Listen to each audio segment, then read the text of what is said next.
Hey everybody, I'm Dr. Angel Storm. Thanks so much for joining my YouTube channel. Today I want to talk to you about invisible illness, and this video topic came out because I was talking to one of my best friends, and she was talking about how there's a lot of mental health concerns and people don't treat them the same way as they would if they had a bone sticking out of their leg, or if they felt really bad in their body. They don't go seek help for it. So I'm a veteran. I'm part of the veteran community, and that's been a topic of conversation for years now. We've been talking about the invisible wounds that people suffer when they go to combat and things like that. But actually what I want to talk to you about today is a little bit of a different type of invisible illness. So we continued to talk, my friend and I, when we were having this conversation, and she had said she was telling me about a situation that was going on, and she said essentially that she felt like the other person was just nicer than her. And this is something that that we have to use correct terminology on. I understand a lot of people think it's semantics, that it doesn't really matter. You can use one word for another word, but it actually really does matter, because that's showing the intention and the root of the source of motivation in your heart for the terminology that you use. So I said to her, no, actually, what you're calling nice, what we call nice, is actually people who lack boundaries. So in this situation, the person that she was telling me the situation with didn't want to speak up. They didn't want to say any kind of thing. But my friend, she did. She spoke up and she said, no, that's not acceptable. This is not going to continue. And she put up boundaries and consequences for breaking those boundaries with the situation that was going on. She was saying the person who didn't speak up, maybe she's just nicer than her. And I said, no, she's toxic. That's a toxic person. A toxic person doesn't know how to set up boundaries. And what we are calling nice, what we are calling, very mild-mannered and sweet, is actually manipulation. Don't let somebody else manipulate you into taking control over a situation. So this situation actually didn't directly involve my friend, but my friend spoke up on behalf of the person who was unwilling to speak up. And I said, that's manipulation. Don't allow somebody else to make you do what they're fully capable of doing for themselves, but that they're unwilling to do. They're unwilling to do it. That is manipulation. That's manipulation. And you need to stop calling that stuff nice. That's not nice. And it doesn't matter if it looks nice. It doesn't matter if it looks nice, right? And this is important when it comes to things like what we call love. That looks like love. Well, if that looks like love to you, you have a distorted view of what love is. This is why a lot of people end up in narcissistic relationships. And again, codependency being one of the very common and strong results of being with a narcissist, you need to understand that your codependency isn't nice. You making excuses for the narcissist is not nice. That's toxic to the core. You're making your own life toxic. You're trying to force other people to accept toxicity as their norm. You're trying to invite toxicity into other environments and accepting those structures to accept it as normal. It's not nice. There's nothing nice about it. Stop calling it that. Start implementing boundaries. When something is not right, you need to be able to speak up and set the consequences for it. You don't need to force your viewpoint of how life should be run or whatever onto other people. But when it starts affecting your life, your space, the things that you are in charge of, it is your responsibility to govern those things. And your voice is the one that does that. You don't give up you don't abdicate your authority and just give it to somebody else, because all of your things will start listening to the voice of the person who's willing to govern it. So you aren't just giving up the ability to to set boundaries or to discipline or to maintain order in your life. You are actually giving up the actual ownership of those things. That territory is being given up to the person who's willing to speak for it, who's willing to govern it. Everything works this way. Everything in life will work this way. The flip side of this is that we call the person who's willing to set up boundaries, who isn't going to tolerate stuff, who is not going to be around an environment that is consistently toxic, who has no problem cutting people out who have revealed their true colors as being toxic. We call them brash. We call them, even rude or harsh.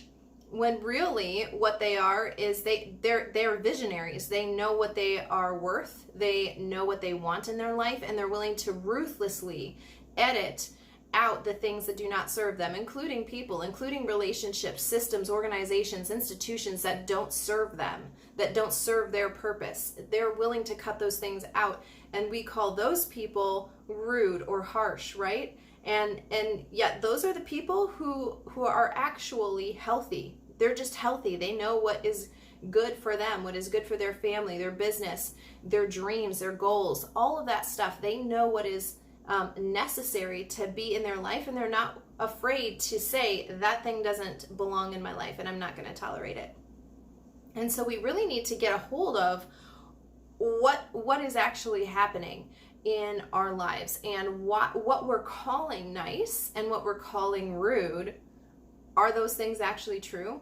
Or are we looking at the tone of voice and the mannerisms of the person who's doing those things? By the way, all of that is manipulation.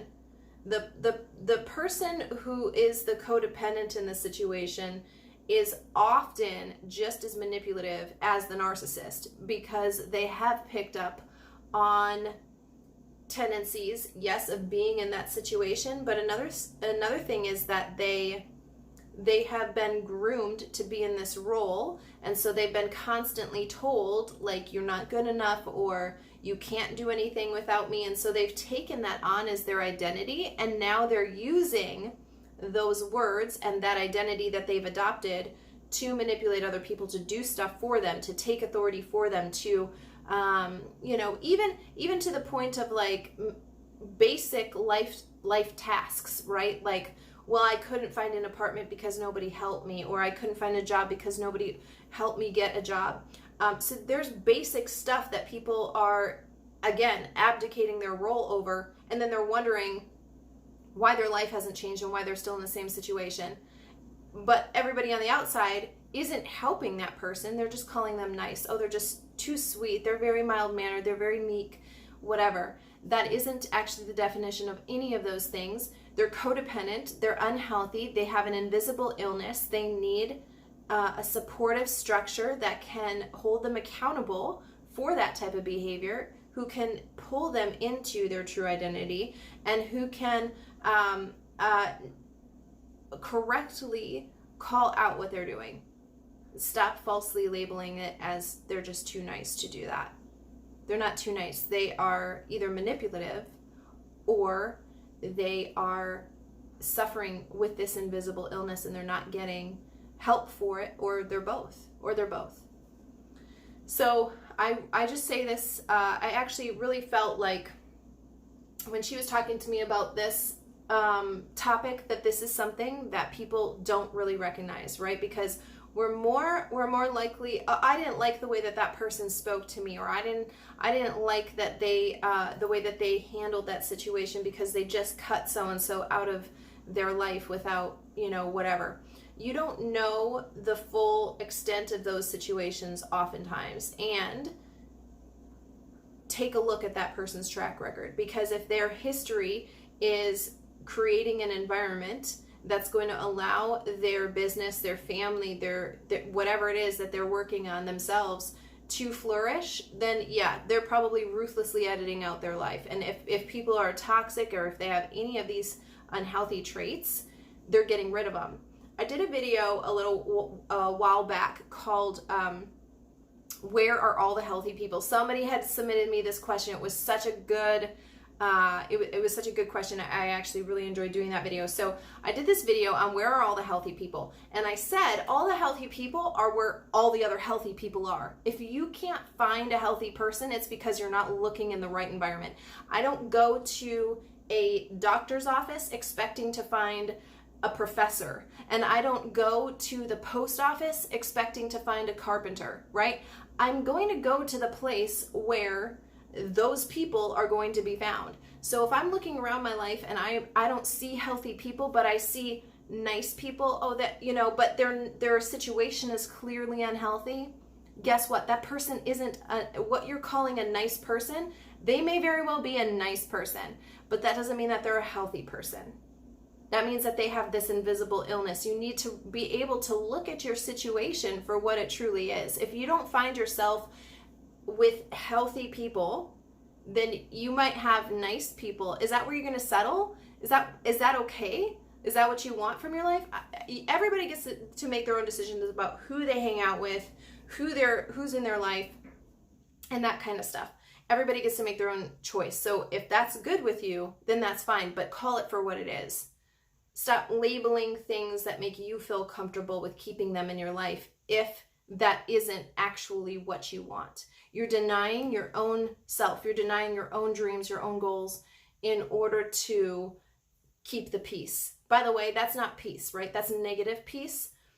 In peace studies, you will learn that there's multiple levels of what peace is. A negative peace is when there's still underlying tensions. There's still in fact, there can still actually be an active war going on. It's just that there's a limited ceasefire. And that's what you're going to find when you try to establish or keep these negative pieces in your life. It's not going to be sustainable. It's not sustainable on any level, by the way. Not internationally, not nationally, not within a family unit, and definitely not internally. So keep this in mind, and I hope that this video kind of helps you look at what you're labeling things and if those things actually fit that label. There are invisible illnesses. This is a very serious topic. It's a very serious subject. People need to be aware of it. But more importantly, people need to be able to do something about it. It's not enough to just have awareness about a situation if you're not willing to take any action. So now that you're aware of this situation, that you maybe have just been labeling people in your life as nice and not recognizing that this is actually toxicity that you're covering up with a nice sounding word, a good sounding word to kind of keep the peace and to not start any conflict. If that's you, then you're responsible to make a decision. You're responsible now for the information that you've heard in this video and for, adjusting your life accordingly. If this is the kind of life you want, then just be honest about that and call it for what it is. And if it isn't the kind of life you want, then you need to make a change. Again, you guys, thanks so much for tuning in. I'm Dr. Angel Storm. If you haven't already, be sure to subscribe to my channel below and turn on the little bell so that you're notified whenever I upload a new video to this channel.